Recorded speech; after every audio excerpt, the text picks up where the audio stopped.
মধ্যপ্রাচ্যের ভূ রাজনৈতিক উত্তেজনা আবার নতুন করে বাড়ছে। একদিকে মার্কিন প্রতিনিধি দল পাকিস্তানে অবস্থান করলেও অন্যদিকে ইরান আলোচনায় বসতে অনাগ্রহ দেখাচ্ছে। একই সঙ্গে বিশ্লেষকদের মতে ইসরায়েল নতুন করে সামরিক পদক্ষেপ নিতে প্রস্তুত থাকলেও মার্কিন প্রেসিডেন্ট ডোনাল্ড ট্রাম্পের সম্ভাব্য সবুজ সংকেতের দিকে নজর রাখছে। তবে সাম্প্রতিক সময়ে অঞ্চল জুড়ে নিরাপত্তা পরিস্থিতি অস্থিতিশীল হয়ে উঠছে।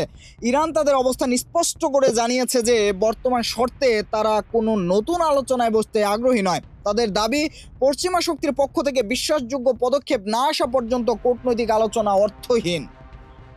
অন্যদিকে পাকিস্তান সফরে থাকা মার্কিন প্রতিনিধিরা আঞ্চলিক নিরাপত্তা, জঙ্গিবাদ দমন এবং বৃহত্তর কৌশলগত সহযোগিতা নিয়ে আলোচনা করছেন বলে জানা গেছে। তবে এই সফরের সঙ্গে ইরান ইস্যুর সরাসরি কোনো সমাধান আসছে না বলে ধারণা করা হচ্ছে।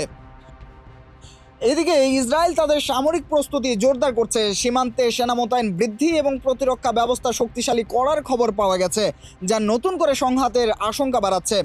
আন্তর্জাতিক সম্পর্ক বিশ্লেষকদের মতে ইরানের আলোচনায় অনাগ্রহ মূলত কৌশলগত। তারা আন্তর্জাতিক চাপকে নিজেদের পক্ষে ব্যবহার করতে চাইছে, তবে দীর্ঘমেয়াদে এই অবস্থান ঝুঁকিপূর্ণ হতে পারে।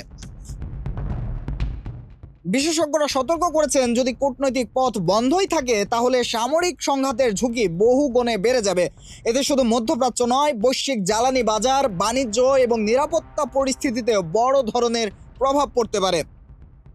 সব মিলিয়ে ইরানের এমন কঠোর অবস্থান, মার্কিন কূটনৈতিক তৎপরতা এবং ইসরায়েলের সামরিক প্রস্তুতি, এই তিনটি উপাদান বর্তমানে একটি অস্থিতিশীল ভারসাম্য তৈরি করছে। পরিস্থিতি কোন দিকে মন নেয় তা অনেকটাই নির্ভর করছে কূটনৈতিক উদ্যোগ এবং বড় শক্তিগুলোর পরবর্তী পদক্ষেপের উপর। কুমার সপ্তর্ষি রায়, দৈনিক মানব কণ্ঠ।